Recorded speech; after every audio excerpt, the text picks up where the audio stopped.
Well, good morning and welcome to Ask Mason, the show where I try to answer all your questions that you have about what's going on in Enid. You can always send your questions to askmason@enid.org, and I will do my best to answer those. This week I did something just a little different. After the announcement of our revitalization of the downtown park to include the new amphitheater, and doing away with the Family Dollar and all that process that's going to take place, I wanted to have some people on the show that actually had a vested interest in this. And I think you'll enjoy the folks that I have this morning. They have a lot of great insight. The show was so long that we decided to break it up into two parts. So this is part one. Enjoy the show, and then we'll talk afterwards. Well, good morning, ladies. I sure appreciate you being here and being part of our show this morning. I want to go around the room, around the table, not around the room, real quick, and just introduce everyone. On this side, I've got Natalie Rapp, who is the executive director down Main Street Enid. I always want to say downtown Enid. I don't know why I do. It's the same thing. Yeah, Main Street Enid. I've got Victoriea Calderone. Yes. Did I get it close? Yes, yeah, perfect. which is the executive director of the Enid Symphony Orchestra, which I'm amazed how much talent everyone down there has. I have no talent. None. Not with that attitude.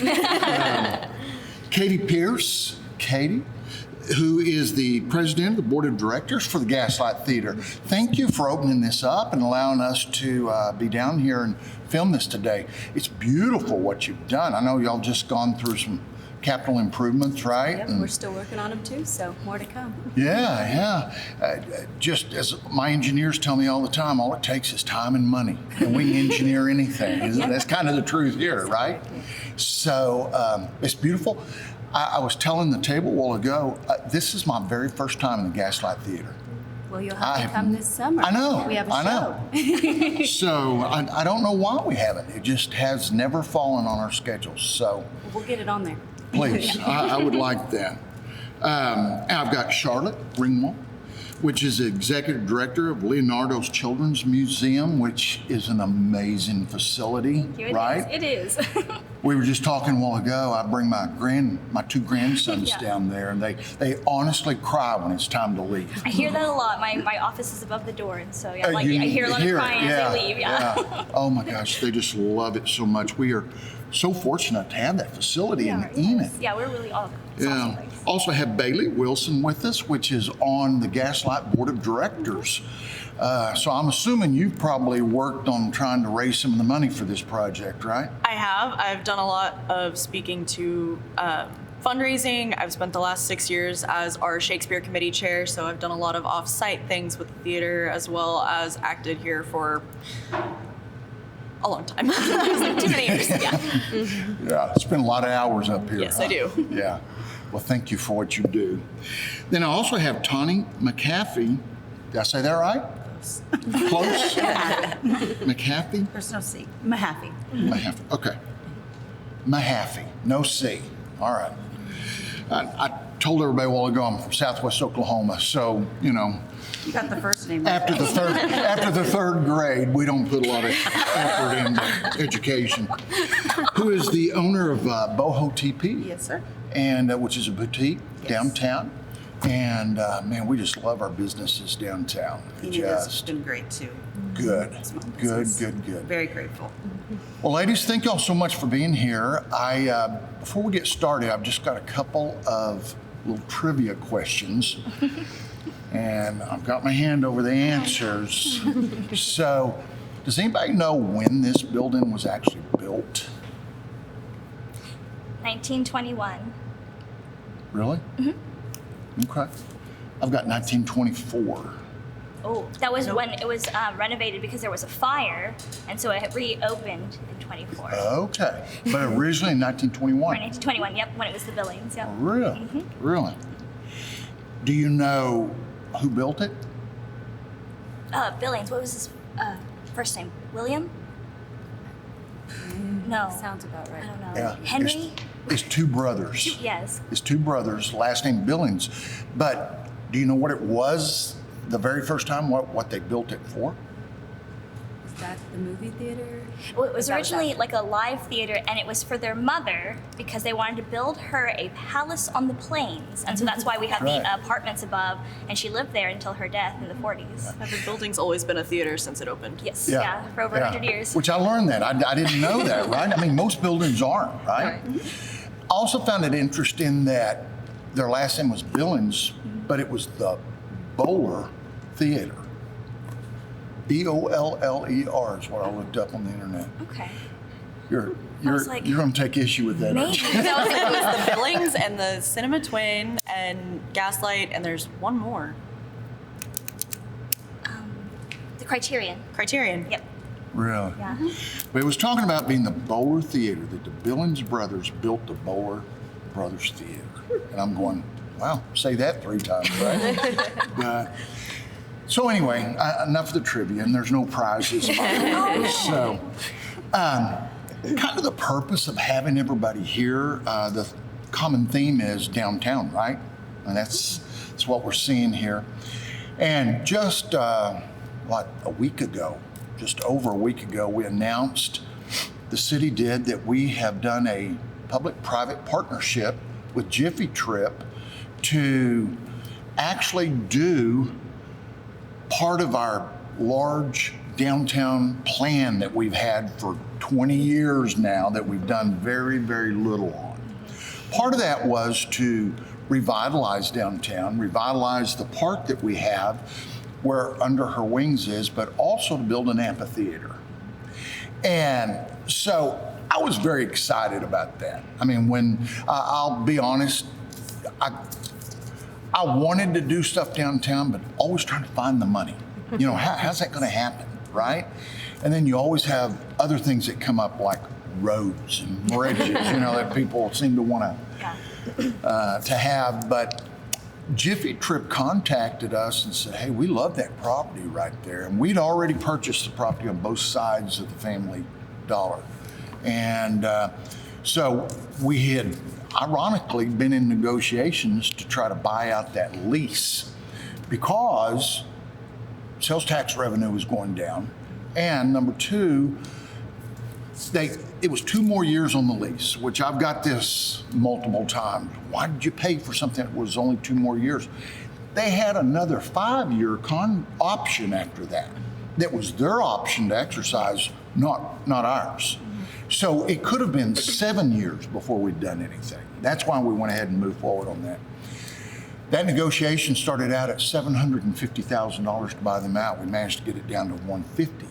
So, yeah, at the end of the day, I thought it was a heck of a deal. Yeah. Jiffy Trip come in, said we'll purchase it and do a public-private partnership. So the reason that's important is it costs the city so much more money to do everything, right? I mean, and it takes us a while to do it. At any given time, we've got somewhere around 150 projects that our engineering team's working on. It's 17 people that are working on 150 different projects. So to throw another one in there, that's why every time I walk in the room, they just kind of look at me glassed over, going, oh my God, what's he been thinking about now? But we were able to negotiate that so that we deed all that property to Hammer Williams, the park and everything. They do all the work for in kind, and then they deed it back to us. They can move faster, they use their own contractors. It's much, much cheaper. We think we save somewhere around 40% by doing it that way. So all that being said, I mean, I think the city just made out extremely well. Our sales tax revenue goes up and we get this amphitheater and revitalize our park. We think there's going to be a lot more features in that than what we showed on the illustration, but we didn't want to overpromise and underdeliver. So there will be other things. So with all that background for the audience, I just wanted to bring you all in to get your thoughts on the downtown amphitheater and how you think that's going to help, or if you do think it's going to help our downtown area. So my first question is, what kind of new opportunities do you think this space could create for your business, your organization, and quality of life. And I'll just open it up. Anybody that wants to talk, not all at once. Start with Natalie. She's the expert in downtown. Okay. Well, yes, Mayor, of course, this has been something that Main Street has been so excited about for years. And so to see this come to life is huge. So not only is this a wonderful opportunity for many, many organizations and businesses not just within our downtown, but all over. I can see so many collaborative efforts and different things like that. But this also kind of goes into making a ripple effect into our downtown. This is going to be the first of probably many, and hopefully many, different projects, big and small, and also opportunities for businesses and entrepreneurs, foot traffic into our businesses as well. We're hoping to see increase in that. But not only that, I see it being a place where so many different people in our community from all backgrounds and cultures can gather together and feel a sense of pride for our downtown. So, that's what I see as just this being a huge collaborative thing for our community. Talk a little bit more about the collaborative part of it. I mean, what do you see? What's your vision? I know for the last 3 months, I've been running stuff through my head, what I think that's going to look like. I mean, what do you see? Oh my gosh. I see so many things happening from local bands. Enid is very supportive of our local bands and musicians. I can see, the symphony doing something with the orchestra. I can see Gaslight doing shows outside. I can see, and maybe we can all come together as one and do a very cool festival as well for that. So I can see this being a space where all of us get together and we provide and show off each other's talents. Excellent. Before we go any farther, I wanted to mention one other thing, that the other piece that we didn't announce was, you talk about other things that are going to have a ripple effect. There's a P3 program through the Commerce Department that we have used before. I won't go into all the details, but we're paying for part of the Ames Water Project, that's just $30 million through the Commerce Department to do this. And what you basically do, you take all the employees of a specific business, usually the ones that have a lot of employees, and where their employee withholdings go down to the state government and goes into this big pot, and then they decide where it goes. Through the P3 program, those dollars are earmarked, put into a separate fund, and then come back to us. Jiffy Trip has agreed to participate in that.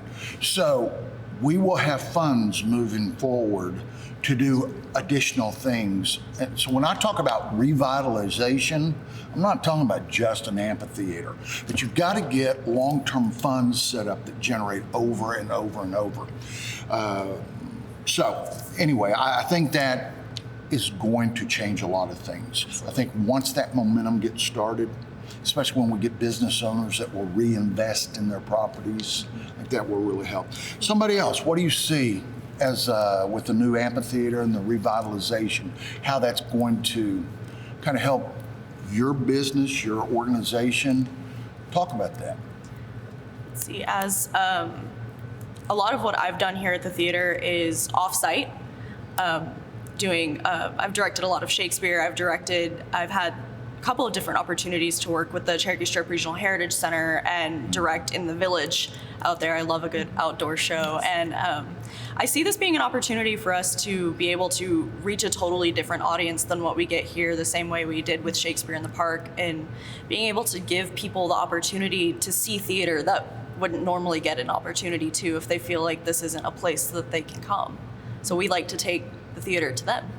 Also, we have a really prolific teen program, and those are creative crew, and they have a lot of great ideas. So I think it just gives them another avenue to explore their craft and bring it to a wider audience. And that's always the goal. Enid has a huge art scene, especially for our size of town, of really professional musicians, professional actors. We've got really high quality in this town. I'm proud to be from Enid, and I'm proud to be a part of those.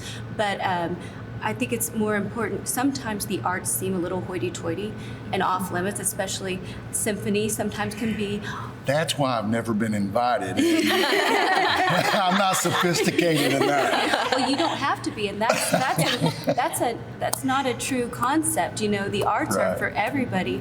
For me, I'm a band director, so instruments and learning instruments, that's not just for the wealthy. There's lots of ways around that, and it's important for us to all explore the arts. It gives us a positive way to express ourselves, to explore emotions that we may not have even known we had. As an amateur actress, I see that every time I get to perform in a play, I've learned something about myself I didn't even know was there. So the arts provide so much joy for those of us participating in them.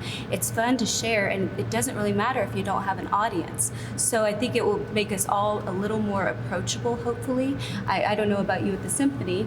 You know, have you run into that where people get uncomfortable coming to the symphony? So, you know, when you are sort of looking at audience attendance for performing ensembles, orchestras, theater, and you see there's lowered attendance, you kind of have to take a look at, you know, promoting accessibility and kind of picking off of your point of bringing the theater and bringing arts to the people. You know, how can we make, there's so many different reasons looking at accessibility. You know, we charge a certain ticket cost because of overhead, you know, utilities, Sure. buildings, that sort of thing. And so if we were to take it to an outdoor accessible location, it's cheaper for the arts organizations. Hey, we don't have to pay for this, you know, and then you can offer these performances for free out there. And people, yes, they do have access to, you know, coming to these events without, you know, having to find parking and go inside a building and try to find it. And, you know, I'm not from Enid. I've come to love Enid. I love being here, and I plan on being here for a long time. But I grew up in the northwest suburbs of Chicago.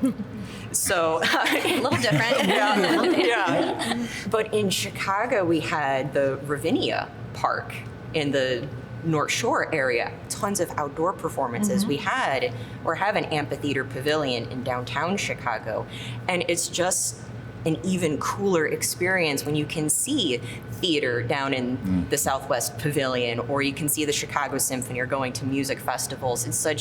It's an enhanced experience that, you know, I've been to several productions here at Gaslight. They're wonderful. This is a beautiful building that they have worked very, very hard on.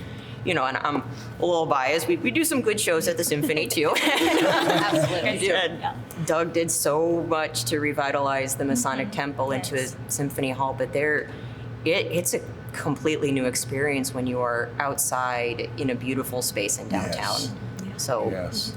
And when we look to other cities like Tulsa, Oklahoma City, that have like the Gathering Place and Guthrie Green, and just seeing like the makers fairs and the music festivals and the art walks and the different crowds that people get to see, and artists getting to speak to artists directly too in a setting like that, I think is so important.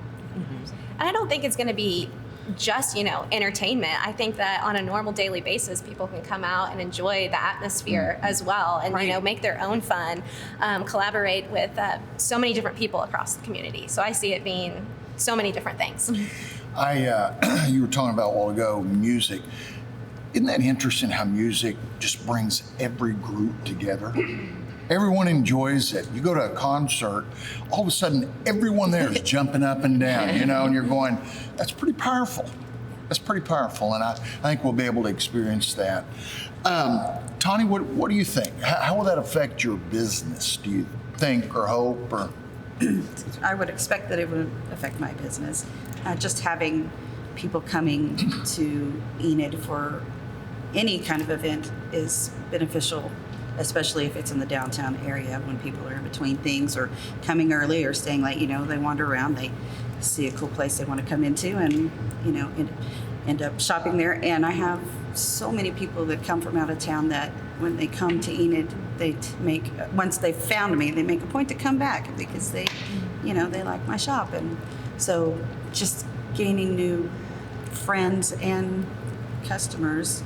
And obviously that's going to help the city because our sales tax, you know, I mean, We love that sales tax. yeah, if it helps me, it helps the city, and the state, you know, just, Sure. you know, the economy in general. So, and also my husband and I are in two bands, and so the thought, you know, it's not just it's not just the business, it's the music too. And you are right. I mean, when people, music connects people.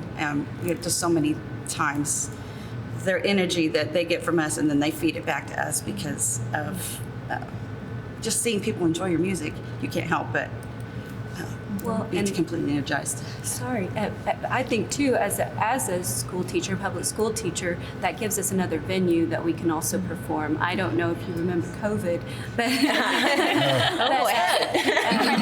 we couldn't really perform together, so we did perform outside, and we did right outside the Gaslight Theatre, and it was so windy with that wind tunnel. So that's a great opportunity, I think, that provides. The opportunities are endless if the money's there for professional musicians, but otherwise, we've got a lot of great teachers that teach our kids great skills from drama to music and so on and so forth. So I think and then too, one more thing I thought of was that we can meet people that, especially maybe orchestral music and acting, because not everybody's familiar with the theater, that would not have stumbled upon us otherwise. So it's great exposure. Yeah, I can't tell you how many times I've run into somebody in town who didn't know this building existed. They didn't know we had a theater, or they didn't know we had a symphony. We have the oldest symphony in the state, and I don't know about Gaslight, but it's pretty old. So we've been going strong for a while. And some of that's on us, that we need to do better about, shouting from the rooftops how proud we are of what we have. But we can continue to do that. So thank you for giving us this platform, Mayor. We appreciate it. Well, it was a combined effort, I promise, of a lot of people. Well, I hope you enjoyed that. I know I did, and they were very, very insightful on the things that they want to see downtown that will help grow our community. Now, that was just part one. So next week, be watching. We're going to release part two, and you'll get to see the rest of their answers after that. So enjoy your week, enjoy Enid, and enjoy all the great things that are coming our way. Thank you.